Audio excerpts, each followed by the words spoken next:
a little bit of what we've got on the market, we've got a tool we call our Sustainable Residue Calculator. We currently do the conservation management planning, essentially the environmental assessment for every acre that DuPont harvests. They've got a tool they've built internally, they call it Stover Studio, which manages the logistics of their operation. I think it goes all the way to the extent of the checks are cut to the farmers for the residue that comes off the field through that tool, and we've essentially put the Sustainable Residue Calculator into the back office for them in order to be able to do this assessment. This year, we do it for every acre they contract. They contracted 125,000 acres, ended up harvesting a little under 90,000. And so they get all of those plans, and I'll show you what a report looks like on that front. This is where a lot of the remote sensing and the imagery pieces come in. It's actually pretty exciting. But in the US, we've invested in some incredibly rich public data resources. We can actually sit back now, we can identify every field out there within its field boundaries. We can identify the crop rotation over somewhere, depending on where you're at in the country, somewhere between about 5 and 15 years. We can tell you exactly which crop was grown in there.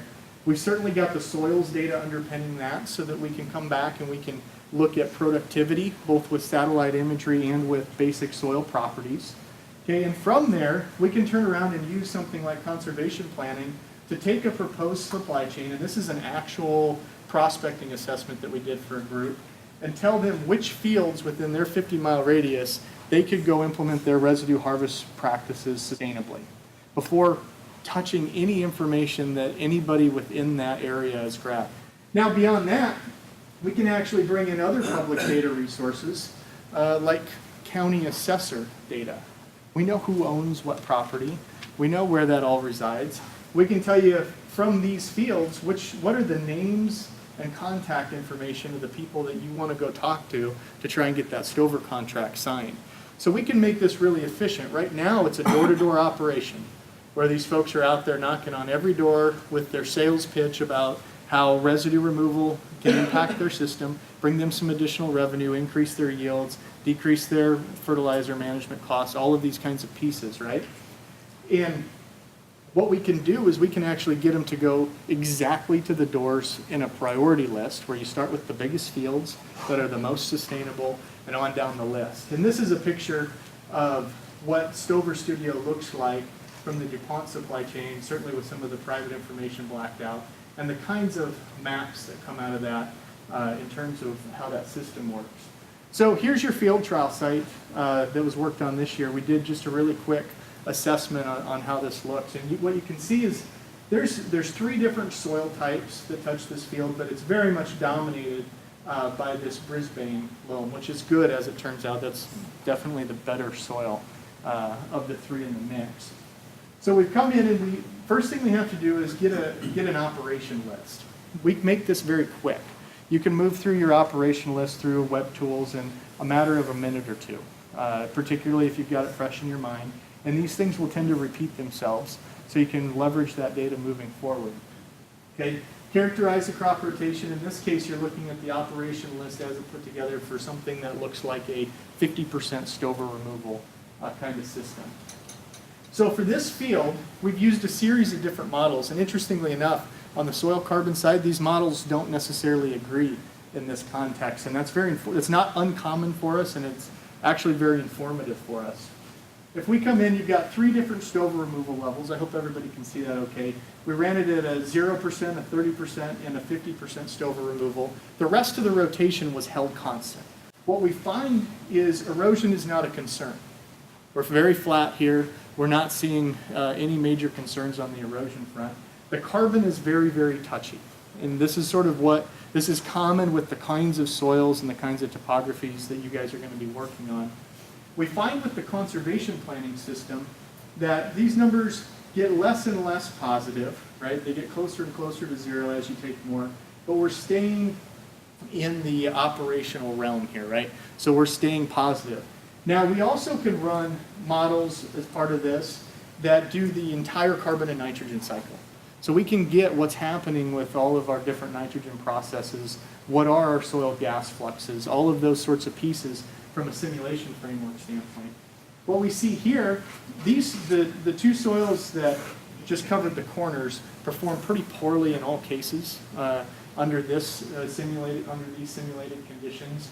And that's characteristics of their properties, their physical properties. We really want to focus on this one as we look at this. What we see with no stover removal, we're coming in essentially right at a flat soil carbon level, which the recent tests, I believe, on that soil showed it was about 2%. Okay? If we start taking some of that stover, we start to see slight decreases in the soil organic carbon on that field. These are both within the margin of error of a modeling framework like this. And we've got some other tools, like our conservation planning tools that we deployed here, that said we're okay. What that tells us is that it's just close, right? It has to be watched closely, and the harvest has to be managed closely, because you're right in that realm of the existing organic matter relative to what you're doing with the cycles in the systems that you're looking at. Now, you get some interesting benefits, right? We see a fairly significant drop in our soil CO2 flux by getting that stover out of there. That's natural, it makes sense, okay? You've got a limited capacity, particularly where you've got a little bit shorter growing season, a little less aggregate soil activity over the course of a year. You're seeing a reduction that's reasonably significant on your nitrous oxide gas fluxes also, and then your leaching losses go down too. These are all positive things. I think the moral of what we saw with a real quick assessment on this one is that bringing that soil, making sure we're very careful about that soil organic carbon question is going to be important. Here's a picture, and then the next slide will have a little bit more of how we've deployed this in the DuPont system. It's the same kind of framework where you get those operations, the crop rotation in. We'll give you all of your performance parameters relative to every soil in the field. This is all a very fast turnaround thing. You'll get the maps of what your erosion, what your organic matter trajectory are. We're working with folks like Glenn's team on getting the data exchange more and more seamless in order to be able to come in and just wrap in the direct flow of the machine data into the system. And then you can do things like this where we give them reports during the year based on how crop progress is going, and then retrospectively at the end of the harvest season. In this case, it's how many of their acres fell into these different sustainability bins. And this all facilitates their ability to say, hey, we have a sustainable supply chain. And when you find these bins that are unsustainable for various different reasons, these are the places where you have to go out and think about taking actions. And that's how they're working this. The other thing from a contracting standpoint, when you start to do these retrospective assessments, is we can tell you how your different soils fit into that bin. So if you're going out and you've got a farmer that wants to get into the system, or you're trying to work with them, and they bring some fields to the table, I can generally just look at a soil map and say yes or no, whether it's a good idea as a first cut. Now, you have access to the full depth of the analytics right at their kitchen table also in many cases, but you can do pretty darn well just by having an assessment like this where you know where the soils perform.